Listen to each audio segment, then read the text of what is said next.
하나님 말씀은 요한복음 14장 16절과 17절입니다. 요한복음 14장 16절과 17절 말씀을 제가 읽어드리겠습니다. 새번역 성경으로 읽어드리겠습니다. 내가 아버지께 구하겠다.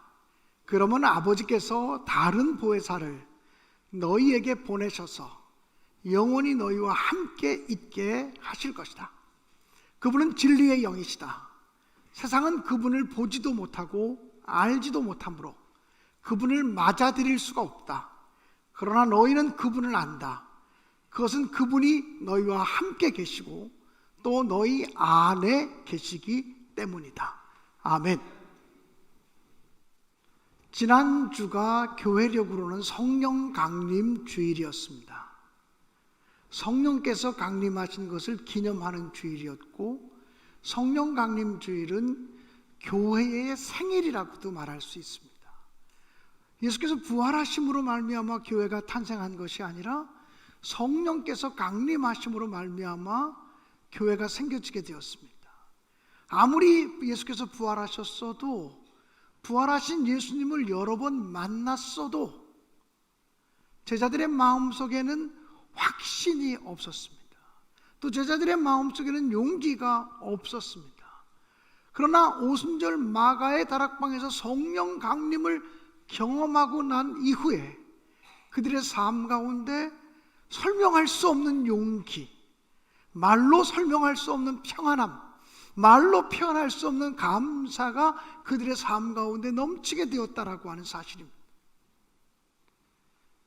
저희 어머니는 돌아가신 지 오래됐지만 1923년생이시니까 지금 살아계시면 우리 나이로 100세가 되시는 분이십니다. 그런데 우리 어머니께서 늘 젊은 시절에 이런 얘기를 하곤 하셨습니다. 나는 1944년도에 결혼해서 너희 아버지를 만났다. 충청도에 살던 내가 너희 아버지를 만나서 서울로 올라와서 객지 생활을 시작하게 되었다.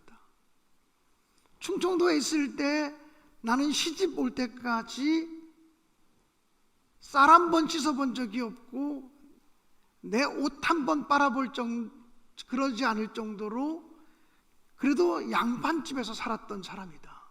그런데 너희 아버지와 결혼하면서 믿지 않는 시댁으로 와서, 친정집은 예수 믿는 집이었는데 믿지 않는 시댁에 와서 믿지 않는 시어머니를 섬겨야 되고 믿지 않는 남편의 핍박을 받으면서 6남매를 낳아서 기르는 과정이 결코 쉬운 일이 아니었다.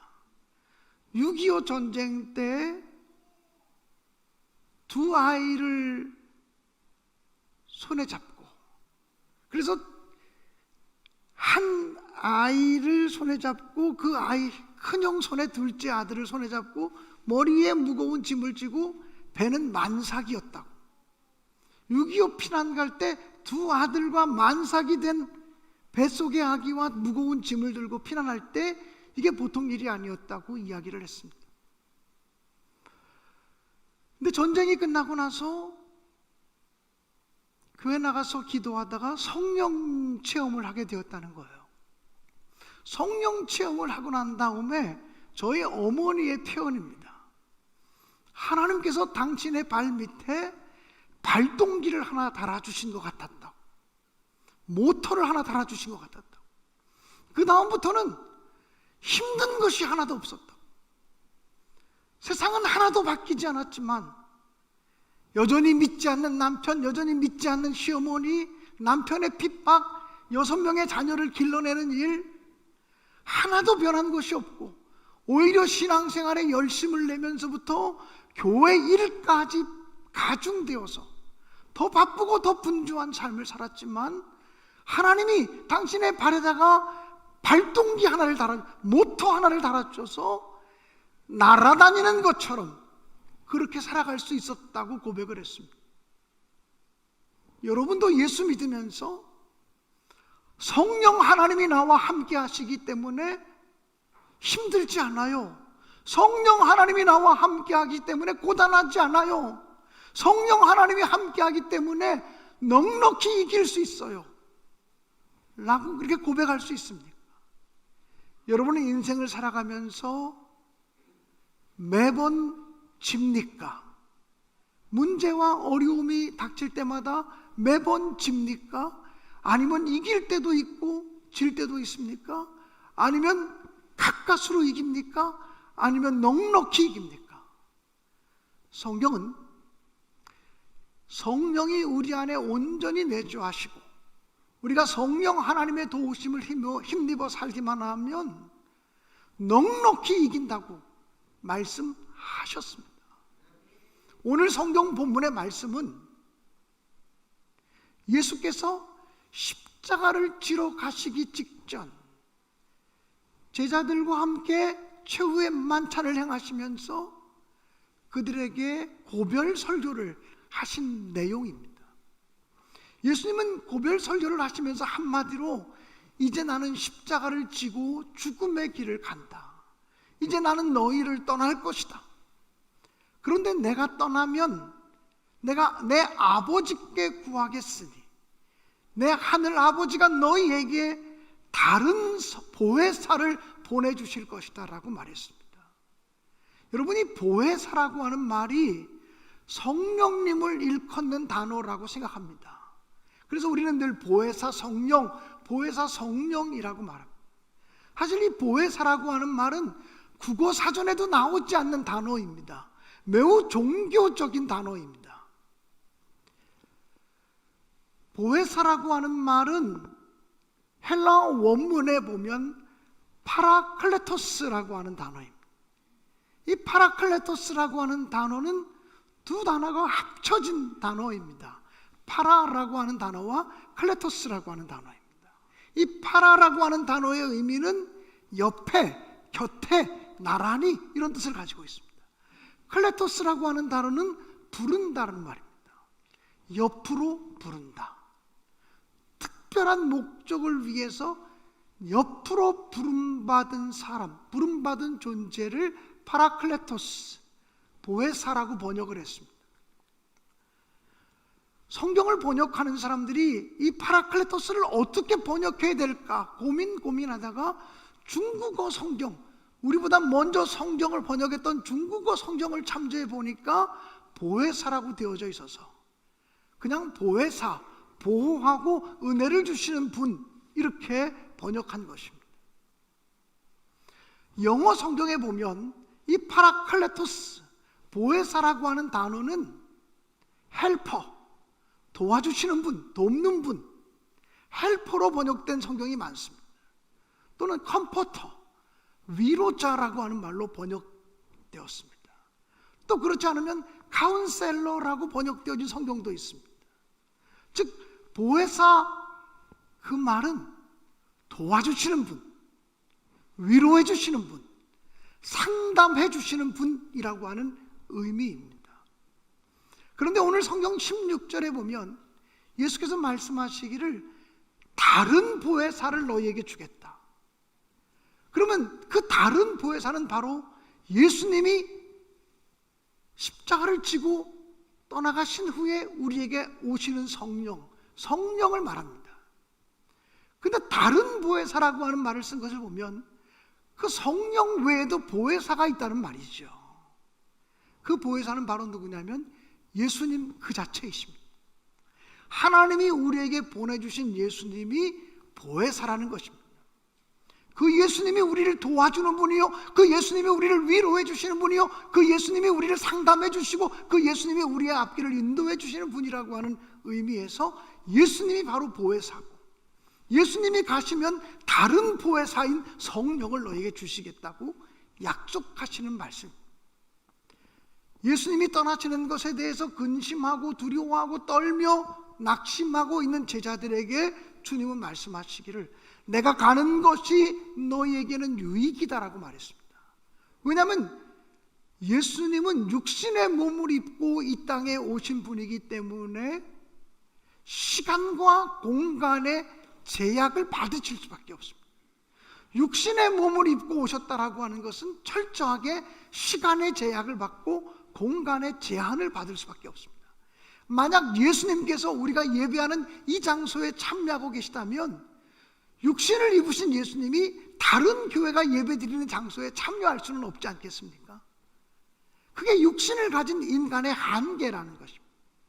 그러나 예수님이, 우리의 보혜사이신 예수님이 떠나시고 나면 다른 보혜사, 똑같은 성질을 가진 보혜사라는 말입니다. 똑같은 본성을 가진 다른 보혜사가 올 터인데, 그분은 성령 하나님으로서 시간과 공간의 제약을 받지 않기 때문에 오늘 이 자리에도 임재하실 수 있지만 다른 지방에도, 다른 예배 자리에도 얼마든지 임재할 수 있어요. 아프리카나 아메리카나 아시아나 중남미나 예배하는 모든 자리에 주님을 찾는 모든 자들과 함께 임재할 수 있다는 의미에서 내가 가는 것이 오히려 너희에게는 유익이라고 말씀하신 것입니다. 그러므로 사랑하는 여러분, 보혜사 성령님이 오시면 어떤 일이 일어나느냐? 예수님이 그러셨던 것처럼 보혜사 성령님은 우리를 도와주실 것입니다. 로마서 8장에 보면 성령은 우리의 연약함을 도우시는 분이라고 말하고, 또 우리가 마땅히 빌 바를 알지 못할 때 우리를 위하여 친히 통곡하시고 탄식하시는 분이라고 말씀하고 있습니다. 예수께서 우리를 도우시는 분으로 존재하는 것처럼 성령 하나님도 우리를 도우시는 분으로 우리 곁에 임하시는 분임을 분명히 믿습니다. 사랑하는 여러분, 그러므로 성령 하나님과 동행하는 삶을 살면 약함과 연약함과 부족함이 드러날 때마다 성령 하나님이 여러분을 도우시고 있다고 하는 확신을 갖게 될 줄로 믿습니다. 그 옛날 성결교회 유명한 부흥사였던 이성복 목사님은 늘 걸어갈 때에 두 주먹을 아주 불끈 쥐고 걸었다고 합니다. 여러분, 주먹을 불끈 쥐고 걸으면 힘들잖아요. 그냥 이렇게 어슬렁어슬렁 손을 좀 펴고 걸으면 편할 것 같은데 두 주먹을 불끈 쥐고 걸으면 얼마나 힘듭니까? 사람들이 이성복 목사님께, 아니 목사님은 왜 이렇게 두 주먹을 불끈 쥐고 걸으세요? 그러면 이성복 목사님께서 말씀하시기를, 하나님이 내 안에 계시고 성령님이 내 안에 계시지만 내가 늘 잊어버리기 때문에, 잊어버릴 때가 많기 때문에 성령님을 내가 꼭 붙들고 살아가는 마음으로 두 주먹을 불끈 쥐고 걸어간다고 얘기했어요. 사랑하는 여러분, 성령 하나님이 여러분과 언제나 동행하시고 여러분을 도우시기 위해서 내 안에 내주하시고 내 곁에 존재하신다는 사실을 믿으시고 성령 하나님을 통해서 큰 도우심을 얻으시며 살아가는 저와 여러분, 우리 모두의 인생길이 되기를 주님의 이름으로 간절히 축원합니다.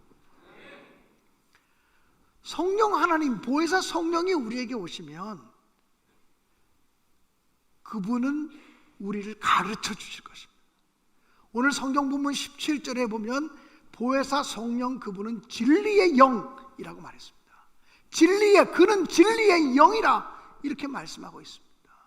진리의 영이신 성령이 우리 안에 임하시면 제일 먼저 나타나는 현상은 죄를 깨닫게 되는 것입니다. 성령 하나님이 우리와 함께 하지 않으면 자기가 다 의로운 사람처럼 착각하고 자기가 괜찮은 사람처럼 보여요. 근데 성령 하나님이 우리의 마음속에 내주하시면 내가 얼마나 더러운 사람인지, 내가 얼마나 부끄러운 사람인지를 알게 돼요. 성령 하나님은 우리의 숨어있는 죄까지도 드러나게 하시고 깨닫게 하시는 영인 줄로 분명히 믿습니다. 또 성령 하나님이 우리 안에 내주하시면 하나님의 말씀을 읽거나 듣거나 묵상할 때 그 하나님의 말씀이 깨달아지는 은혜를 주실 줄로 믿습니다. 성령이 친히 가르쳐 주신다는 거예요. 우리에게 많은 스승들이 있지만, 많은 선생들이 있지만 우리 인생길에 가장 좋은 선생, 가장 좋은 스승은 성령님이라고 하는 사실을 의심 없이 확신하시기를 주님의 이름으로 축원합니다. 여러분이 기도할 때 어떻게 해야 될지 모를 때 성령님 가르쳐 주세요, 성령님이 가르쳐 주세요라고 기도하는 여러분 되시기를 주님의 이름으로 간절히 축원합니다.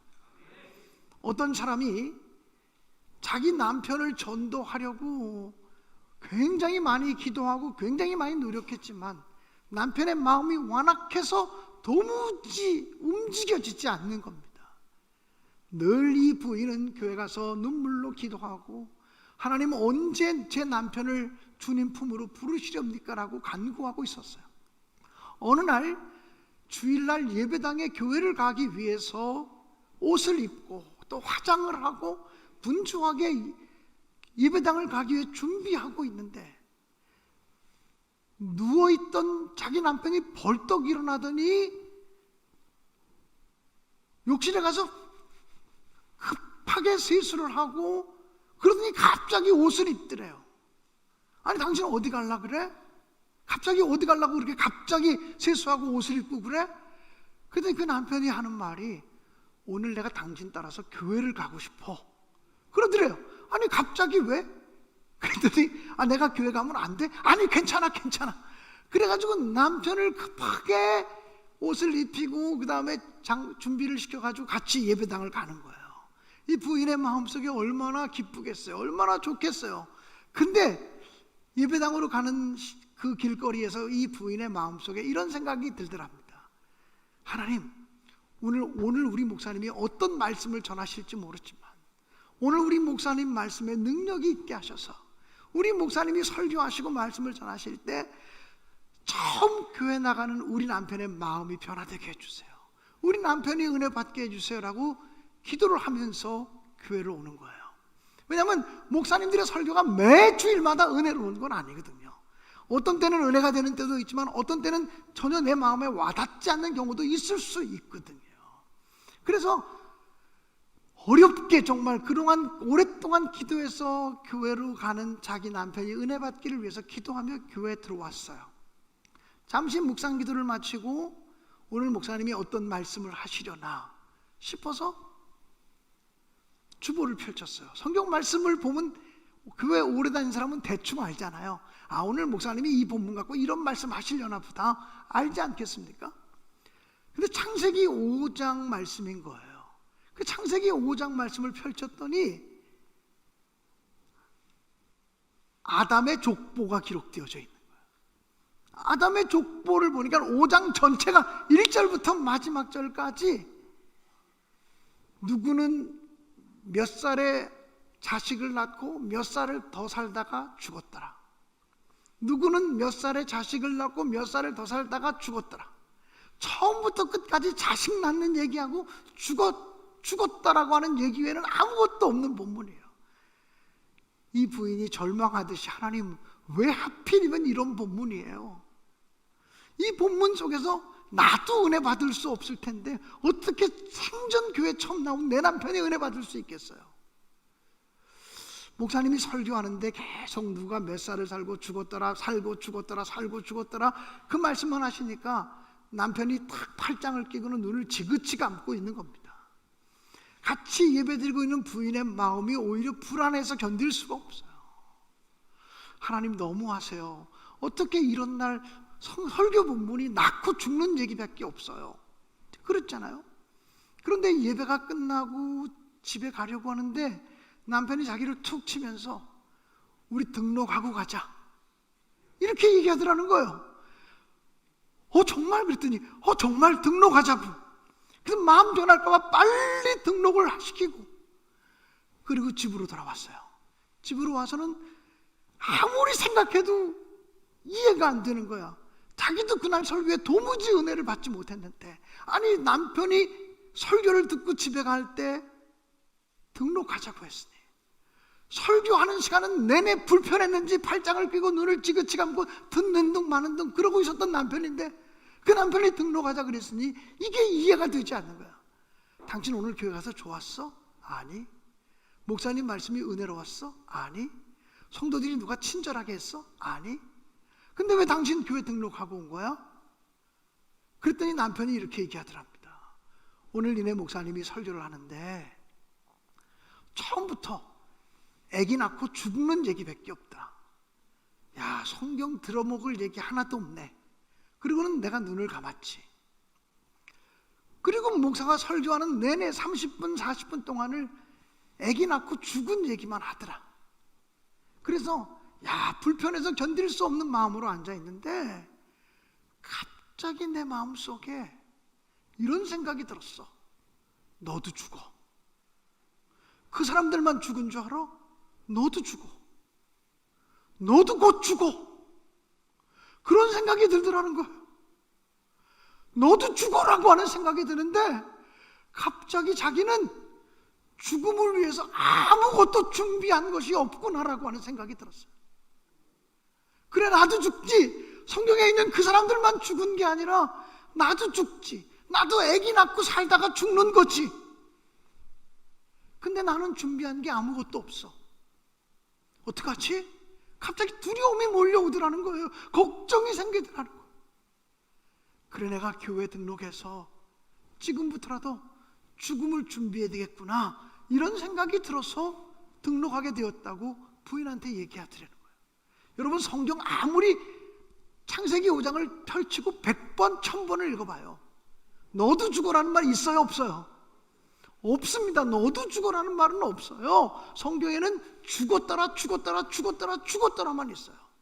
그런데 그 사람이 처음에 불신의 마음을 가지고, 불편한 마음을 가지고 앉아서 설교를 들으시던 그 사람이 갑자기 그 마음속에 너도 죽어, 너도 곧 죽어, 이런 생각이 들게 하신 분이 성령이신 거죠. 성령은 기록되어진 성경 말씀을 읽을 때 그 말씀이 다른 사람에게 활자가 아니라 내게 들려주는 하나님의 음성으로 변화시켜주는 능력을 행하시는 분임을 믿습니다. 그래서 성경은 가장 좋은 교사이고 우리를 가르쳐 주시는 분임을 분명히 믿습니다.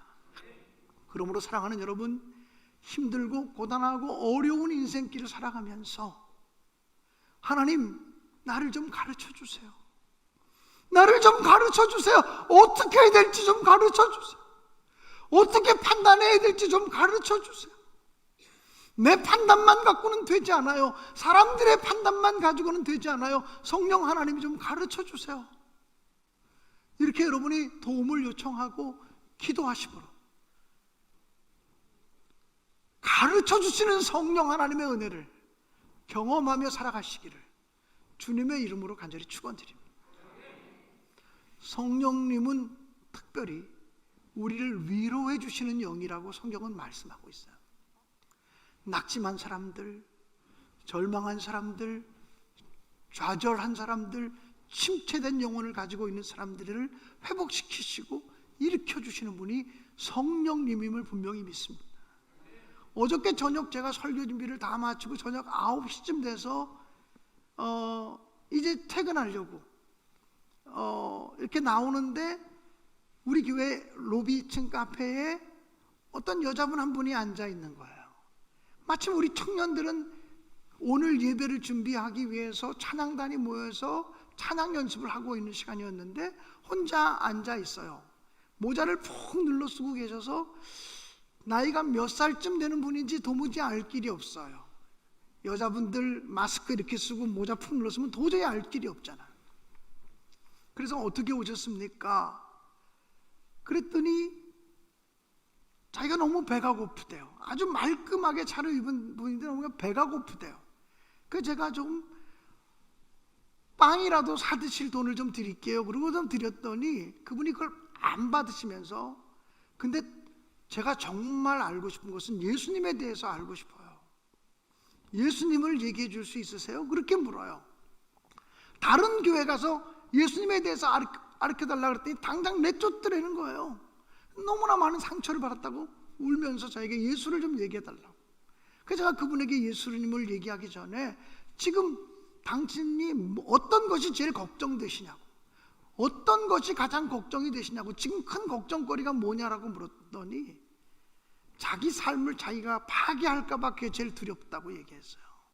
스스로 자기 삶을 자기가 파괴할까봐 두렵다고 얘기를 했어요. 그래서 제가 그분에게 예수님에 관한 이야기를 들려주었어요.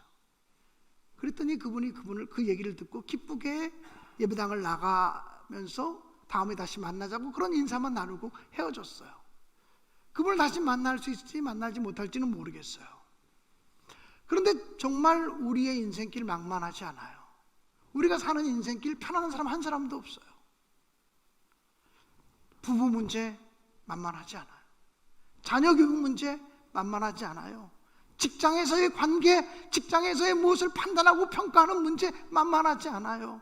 우리의 미래 불투명하고 만만한 것이 하나도 없어요.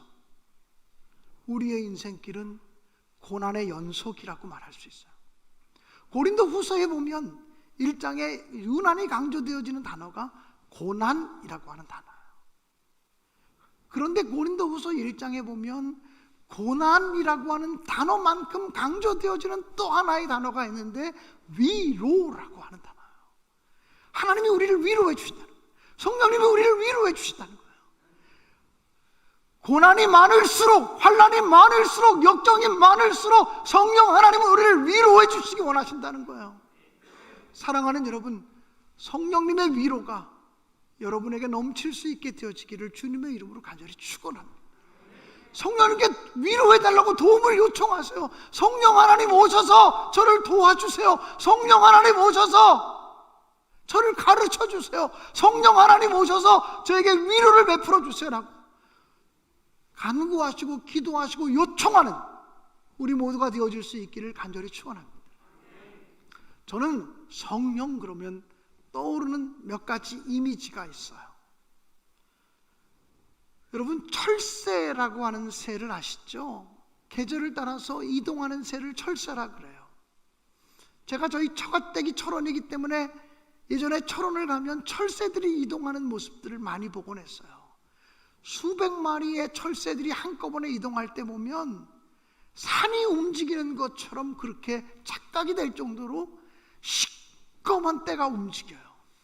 그런데 이 철새들이, 조그만 새들이 적어도 수백 킬로, 어떤 경우는 1000킬로에 가까운 거리만큼을 이동한다고 해요. 이 조그만 새가 날개를 펴서 몇 번을 날개짓을 해야 수백 킬로를 날아갈 수 있을까요? 만약에 자기의 날개를 펴서 죽어라고 날개짓을 해서 수백 킬로를 날아간다면 철새들은 도착하고 난 다음에 근육통이 걸려서 움직이지도 못할 거예요. 그 철새들이 수백 킬로를 이동할 수 있는 것은 자기의 날갯짓을 가지고 나는 것이 아니라 기류가 흘러가는 것을 정확하게 파악하고 있다가 기류가 흘러가는 곳까지 올라가서 날개를 펼치는 거예요. 그러면 자기가 지속적으로 날개짓을 하지 않아도 조금씩만 펄럭펄럭 거리기만 해도 기류를 타고 날아가는 거예요. 그 기류를 타고 날아가니까 수백 킬로를 힘들지 않게 날아올 수 있는 거예요. 내 힘으로 예수 믿으면 얼마나 힘듭니까? 내 힘으로 봉사하려면 얼마나 힘듭니까? 내 힘으로 무엇을 하려고 하면 얼마나 힘듭니까? 이 목사의 직임도 내 힘으로 하려고 하면 힘들어서 못 감당할 거예요. 성령 하나님의 바람에 편승할 때, 성령님의 기운에 편승할 때만 우리 모두가 승리하는 인생을 살아갈 줄로 믿습니다. 여러분, 그린란드를 여행하는 사람들은 그 자연 광경이 너무나 아름답지만 최고의 아름다움은 빙산이 움직이는 것을, 빙산이 떠내려가는 것을 보는 것이라고 합니다. 이 빙산이라고 하는 것은 거대한 얼음덩어리 아닙니까? 그 얼음덩어리의 20% 정도는 밖으로 드러나 있고 80% 정도는 밑에, 바다 밑에 있는 거예요. 빙산은 바다를 떠내려가면서 빠르면 2년 정도에 녹아내리고 큰 덩어리들은 8년 정도를 떠내려가야 사라질 만큼 어마어마한 얼음산이죠.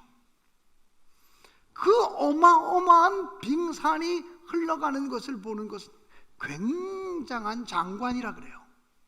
그런데 그 빙산이 흘러가는 것을 보다가 사람들이 깜짝 놀라게 되는 경우가 있다 그래요. 어마어마한 빙산이 이렇게 흘러가요. 이 방향으로 이렇게 흘러가는 거죠.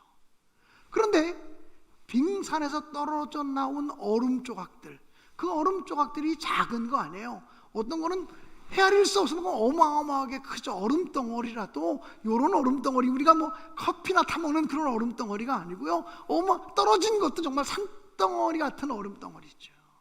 그런데 커다란 빙산은 이렇게 흘러가는데 떨어져가는 얼음덩어리들은 정반대 방향으로 흘러가는 모습들을 볼 때, 아니 어떻게 저럴 수가 있지? 큰 얼음덩어리인 빙산은 이렇게 흘러가는데 거기서 떨어져 나간 얼음덩어리는 왜 반대 방향으로 흘러가지? 이런 모습을 보면서 의아해한다는 것.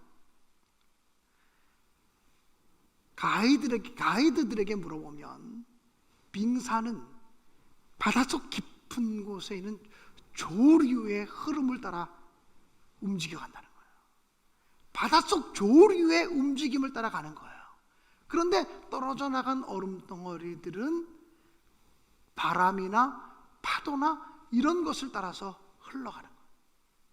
여러분, 우리가 살아가는 이 세상은 얼마나 많은 풍파와 얼마나 많은 고난과 얼마나 많은 역경들이 있습니까?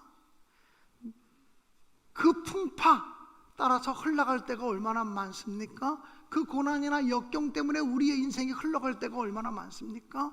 그리고 우리는 내가 고난이 많기 때문에 이렇게 살았다고, 문제가 많기 때문에 이렇게 살았다고, 내 환경이 그렇기 때문에 이렇게 살아왔다고 우리는 핑계할 때가 얼마나 많습니까?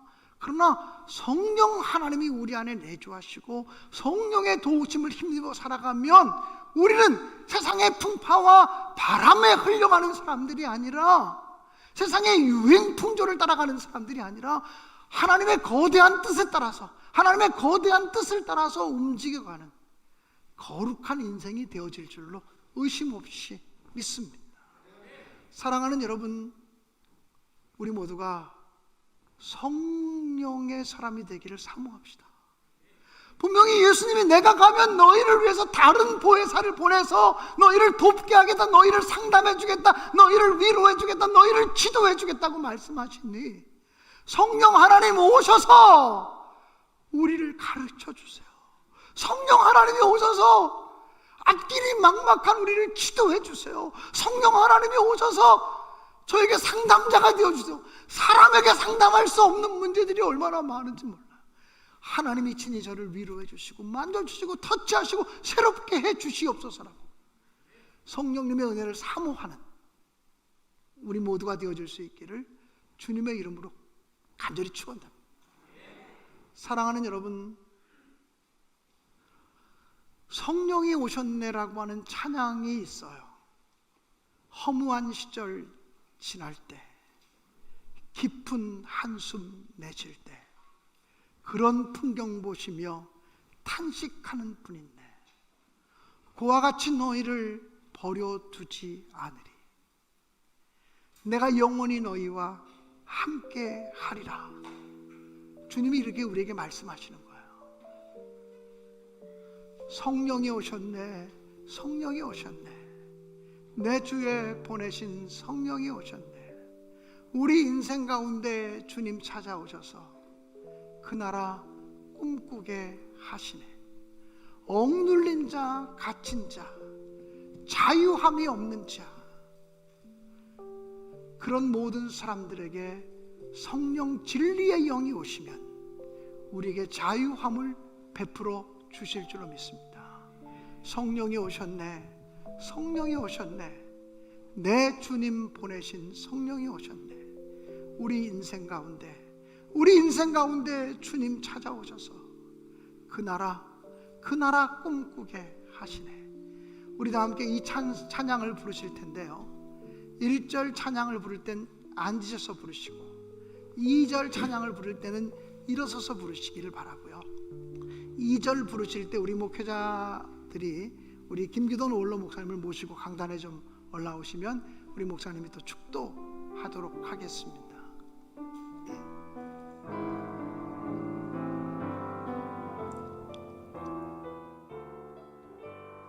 성령님을 사모하며 이 찬양을 부르도록 하겠습니다. 허무한 시절 지날 때, 깊은 한숨 내쉴 때, 그런 풍경 보시며 단식하는 분이네. 그와 같이 너희를 그와 같이 너희를 버려두지 않으리. 버려두지 않으리. 내가 너희와 영원히 함께 가리라. 성령이 오셨네. 성령이 오셨네. 성령이 오셨네. 내 주에 보내신 성령이 오셨네. 우리 인생 가운데 진히 찾아오셔서 그 나라 꿈꾸게 하시네. 함께 일어나서 찬양하겠습니다. 억눌린 자, 갇힌 자, 억눌린 자, 갇힌 자, 장래왕이 없는 자, 피난처가 되시는 성령님 계시네. 주의 영이 계신 곳에, 주의 영이 계신 곳에 참 자유가 있다네. 진리의 영이신 성령이 오셨네. 성령이 오셨네. 성령이 오셨네. 성령이 오셨네. 내 주에 보내신 성령이 오셨네. 우리 인생 가운데, 우리 인생 가운데 진에 찾아오셔서 그 나라 꿈꾸게 성령이 오셨네. 하시네. 성령이 오셨네. 성령이 오셨네. 성령이 오셨네. 내 주에 보내신 성령이 오셨네. 우리 인생 가운데 진히 찾아오셔서 그 나라 꿈꾸게 하시네.